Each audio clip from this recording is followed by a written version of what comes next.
pamilya, urok. Medyo malayo-layo kaya nagkolong-kolong tayo guys. Ayan. See you there. Bye-bye. On the way tayo guys sa Talungan. Ayan. Mamimitas tayo. Tsaka kukuha tayo ng saluyot. Dahon ng saluyot. Let's go!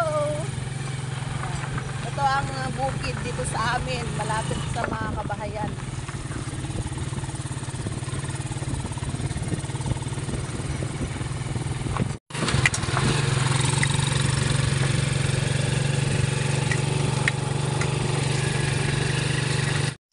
Dito na tayo guys. Ito yung kabilang talungan. Yan. Hanggang doon sa dulo. Ayan. So, mamimitas tayo ulit. At doon din yung kukuhanan natin ng saluyot sa dulo. Ayan. So, maraming mangga dito guys. Ewan ko kung maraming bunga. Manggahan to guys. Manggahan. Ayan. Manggahan. Pero hindi amin yan. Sa kanila yan.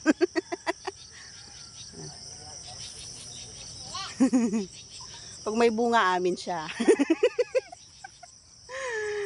Ayan. Keep on watching, babush. Mamimitas muna tayo.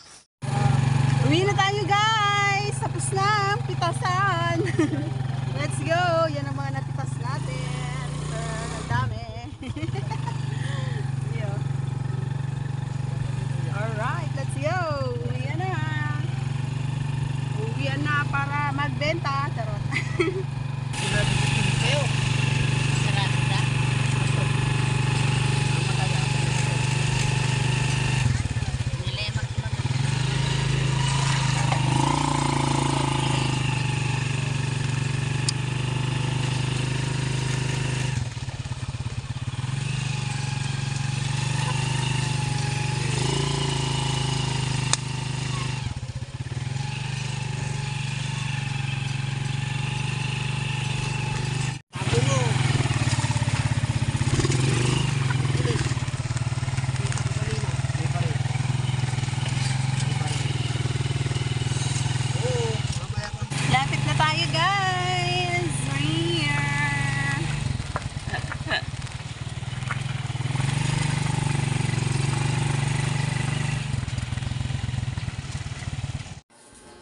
At ito na nga yung napitas natin mga idol. Ayan, ibinababa na mula sa kolong-kolong at ating iimpakihin na para maidala na sa bentahan. At yun na nga yung kinuha nating saluyot, dala-dala ni Tito. Ayan.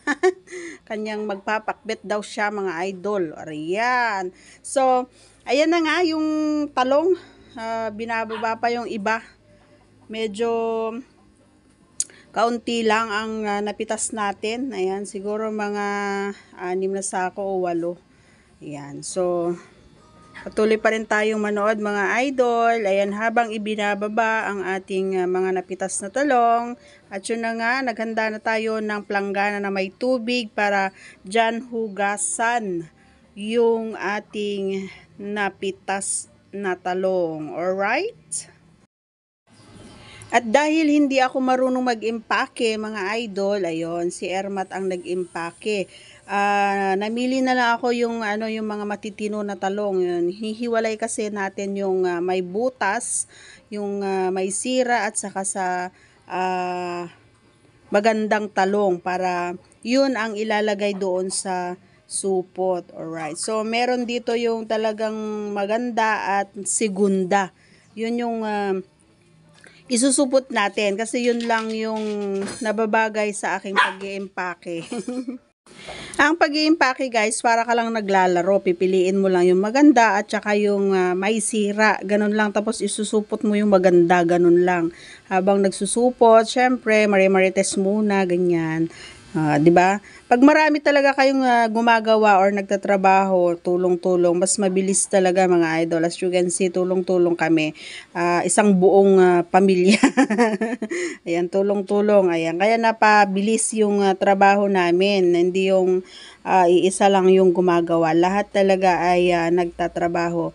Yun. Kasi nga hindi nga pwedeng matanghalian yung ating talong. Kailangan maaga. Ayan. So, alas 5 nung tayo ay namitas, no? Ayan, tignan nyo, oh, may araw-araw ng kaunti. Kaya, hindi pwede talaga na tanghali kang mamitas. Kasi sa pagsusupot pa lang, sa pag-iimpake pa lang, mga idol, ay matatagalan ka na talaga kung hindi gaanong mabilis yung nag-iimpake at yung namimili doon sa talong na napitas, talagang tatanghaliin ka. So, kailangan talaga marunong kang mag-impake. Ayan na nga, nag-try na nga ako mag-impake, guys. Ayan, yung segunda yan, mga idol, yan yung mga baluktot. Ayan, syempre, goods pa rin yan, mga baluktot lang.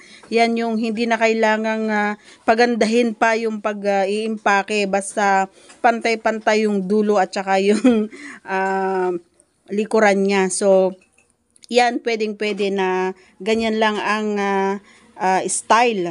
Kasi nga, basta ang importante, 10 kilo yan. Yung isang supot na yan, 10 kilo.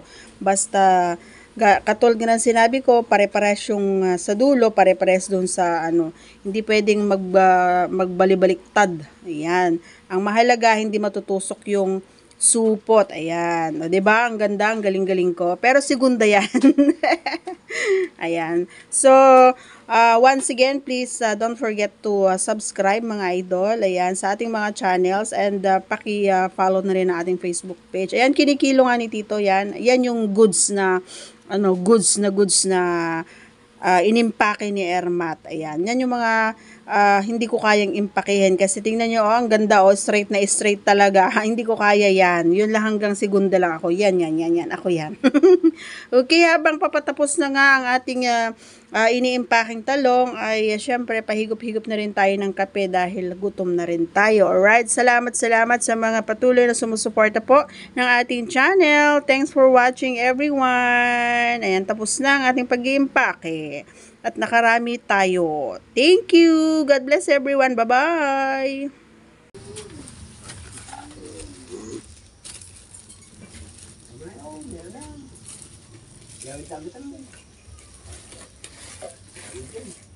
Mana tayo sida yung